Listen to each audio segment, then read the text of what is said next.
Gente, bom dia. Vamos ao nosso podcast de quarta-feira. Quero primeiro agradecer a todo mundo pelo apoio, pela força aí, pelas palavras de incentivo e saúde relacionadas à saúde da minha Fernanda.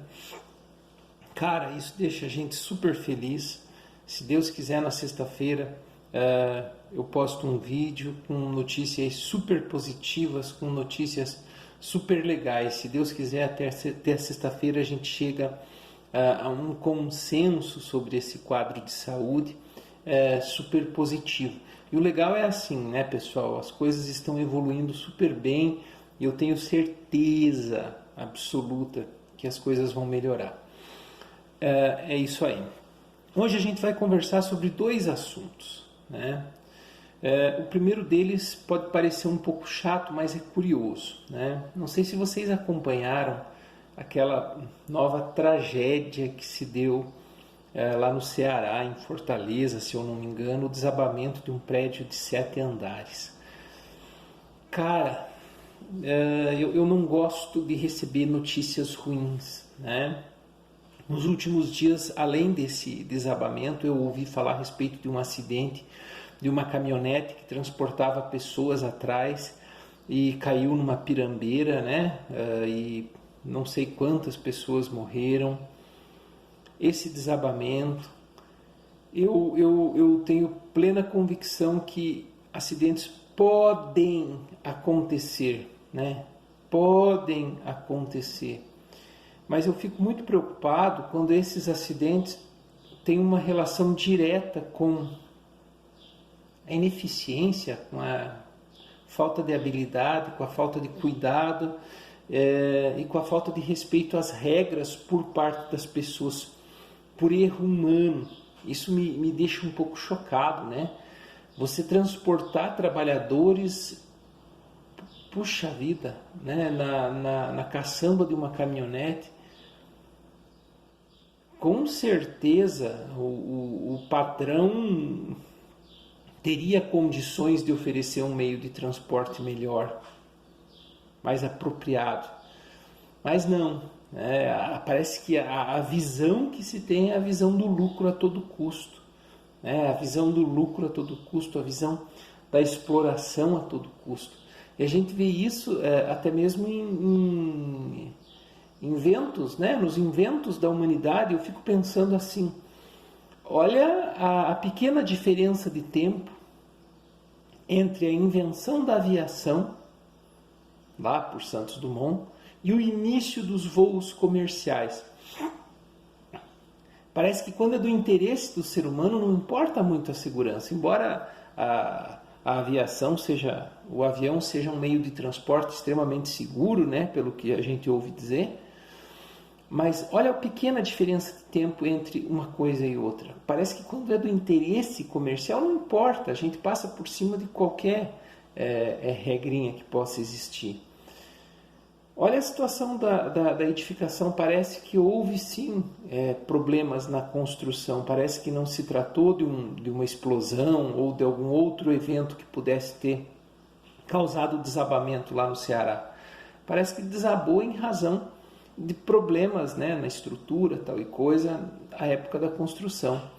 Eu tive a oportunidade de ouvir uma rádio lá do Paraná, na manhã de hoje, e olha que coisa curiosa, é pouco divulgado, mas no Paraná o número de acidentes em construção é elevadíssimo, São duas notificações de acidentes em construção por desmoronamento a cada 5 dias.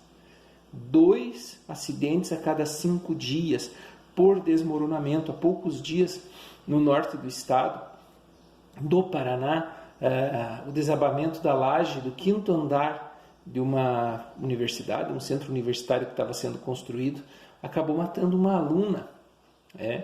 E eles fizeram um levantamento e apresentaram, parece que 3 situações, especificamente em relação aos desmoronamentos do Paraná. E eu achei curioso e resolvi falar sobre isso hoje, porque a época que eu estava construindo a minha casa, lá na cidade de Porto União, em Santa Catarina, Uma cozinha nova que eu resolvi fazer para dar mais harmonia na casa, equilibrar o visual, teve um desmoronamento, sim, uma parede de mais ou menos 3,50 metros, 3,70 metros desmoronou. Para minha sorte, desmoronou durante a noite, né? Então, são 3 situações que eles apresentam como causas de eventuais desmoronamentos. A primeira causa é a existência de muros de arrimo no entorno da construção. Quando esses muros de arrimo não são construídos segundo as regras da engenharia, com as tais das sapatas francesas, para dar suporte ao peso da terra dos muros vizinhos, dos vizinhos, etc., o movimento dessa terra pode causar problemas na estrutura da casa que está sendo construída ao lado. Então, a presença de muros de arrimo no entorno de uma construção são geralmente os causadores ou considerados uma das causas. A presença de muros de arrimo quando construídos fora das regras da engenharia. Essa é a primeira causa, né? A segunda causa é a presença do que eles chamam de tufas, que seriam bolhas ou bolsões de ar ou de terra frágil, aerada, no subsolo das construções. Parece que não existe, eles não cavam numa profundidade suficiente para tentar identificar esses bolsões de ar, essas tufas, esses lodos umidificados, aerados, para que fossem substituídos por terra e trouxessem uma maior força naquele terreno. Então, a presença dessas bolsas de ar. Essas bolsas de ar são extremamente superficiais. Então, isso mostra que, às vezes, não existe a preocupação de se escavar como deveria, a quantidade de metros necessários, fazer a mistura com pedra, como o pessoal recomenda. Então, parece que especificamente lá no Paraná o solo é muito aerado e a presença dessas tufas não são consideradas, e no momento em que a terra se assenta nesses bolsões de ar, o chão cede, as estruturas cedem. E a terceira, olha que coisa curiosa, pessoal, as telhas, a utilização de telhas incorretas. Parece lá no Paraná se utiliza muito a telha de barro, né? Ainda são poucas as casas com laje, né? Não me pergunte por quê. E a presença de determinados tipos de telha, o peso de determinados tipos de telha interferem na estrutura das casas.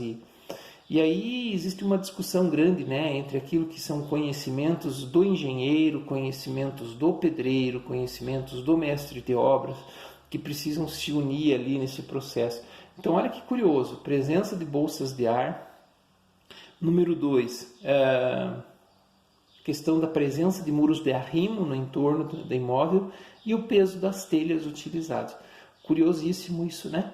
Às vezes a gente não dá bola, vai fazer um muro de arrimo na própria casa da gente ou qualquer pequena construção e reparo, a gente não se liga da importância de se chamar um profissional. Às vezes você vai gastar ali 300, 400 reais, mas pelo menos você vai ter um pouquinho mais de tranquilidade, né? Não, mas a gente conta muitas vezes simplesmente com a experiência do nosso construtor. É claro que o construtor pode contribuir muito nesse aspecto, mas com certeza a presença do engenheiro pode favorecer, às vezes vale a pena, né? E as nossas regras de construção no Brasil são muito simples, muito frágeis, né? Eu lembro a época que eu construía, 1000 ideias as pessoas me davam, olha, vai lá no fulano de tal, ele desenha para você, é muito mais barato que um engenheiro, daí você procura um engenheiro fulano de tal que só assina, ou seja, ele nem se responsabiliza pela obra, ele não visita, ele não toma nem conhecimento do que está acontecendo. Então, a presença de tantas regras no Brasil faz com que as pessoas simplesmente passem a descumpri-las, ao invés desses nossos governos aí facilitarem, né, as regras, tornarem elas mais baratas, menos taxa, porque é taxa para tudo, né? Taxa para o desenho, taxa para o engenheiro, taxa para não sei o que. A gente tem a promessa aí desse atual governante, por exemplo, que iria extinguir grande parte dos serviços de cartório. eu estou sentado esperando, né? Eu tenho utilizado muito, por exemplo, serviços de cartório ultimamente, por questões dos meus filhos, da minha esposa, aí, algumas coisas de documentação deles, e eu não tenho visto um movimento sequer desse atual governo no sentido liberal, né, que fala tanto da liberalidade. Não vai haver a extinção de cartórios, eles têm aumentado, inclusive, a burocratização. É engraçado, há poucos dias atrás eu li uma matéria bem simples, em que um empresário norte-americano falava o seguinte: no momento que você aterriza no Brasil, você começa a perder tempo. Né? Você começa a perder tempo, a nossa burocracia é muito trancada. Agora, decreto para liberar a arma, né? Decreto para facilitar as coisas mais terríveis que o ser humano possa realizar contra o outro. Isso é fácil, né? Você se assenta numa cadeira presidencial e você assina o decreto. Agora, decreto para facilitar a vida das pessoas, desburocratizar a vida da gente, isso não existe. Infelizmente, a gente não tem. Quero fechar o vídeo de hoje, pessoal, esse podcast de hoje, falando rapidamente a respeito da mentira que se torna a verdade. Ontem eu assisti uma live, eu acho que você assistiu junto comigo, em que uma das maiores haters do Brasil, um dos canais mais terríveis, com mais de 200 mil inscritos, um canal de assédio, bullying, deboche, e que se autodenomina de dicas, tal e coisa, se encorajou a tal ponto de se vestir com dois fakes próprios, tendo em vista que o seu perfil pessoal é óbvio que está bloqueado na maioria dos canais, com um discurso absolutamente, primeiro ofensivo, terrível, e depois dizendo que não fez, que não ofendeu e coisa arada.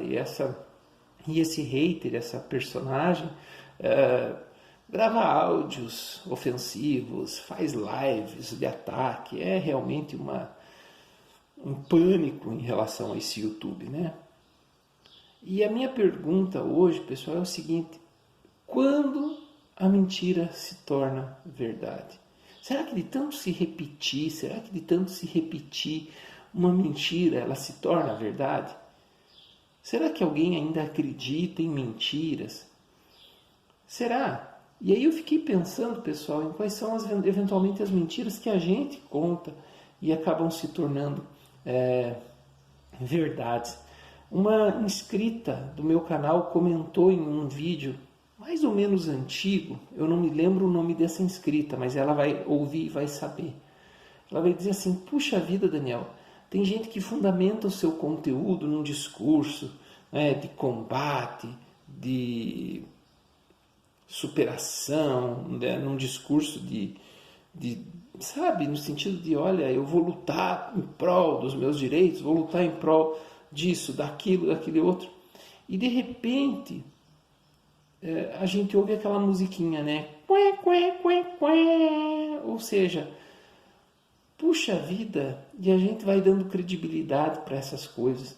E eu fico pensando, né? Para a gente dar credibilidade às coisas que às vezes a gente não sabe que é mentira, ou acaba acreditando que seja verdade, eu fico pensando, será que não está na hora da gente fazer uma revisão dos nossos próprios conteúdos pessoais, não só donos de canal, sabe? Mas, puxa vida, será que a gente precisa acreditar? Depois desse comentário da minha inscrita, em que ela fala a respeito disso, de canais que fundamentam os seus conteúdos com base em mentiras, e as pessoas sedentas de justiça acabam acreditando, eu fiquei pensando nisso, fiquei pensando nos meus conteúdos, enquanto conteúdo de canal e enquanto conteúdo de pessoa mesmo, enquanto conteúdo de sujeito. E veio uma frase, né? Não sei se você já ouviu aquela frase, vai vendo, né? É uma frase bem simples, vai vendo, e 3 pontinhos.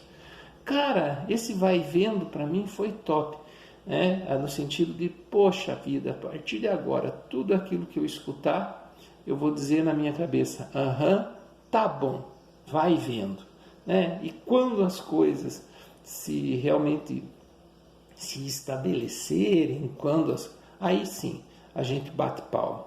Mas por enquanto, a minha sugestão para você é aquela: vai vendo. Bom dia.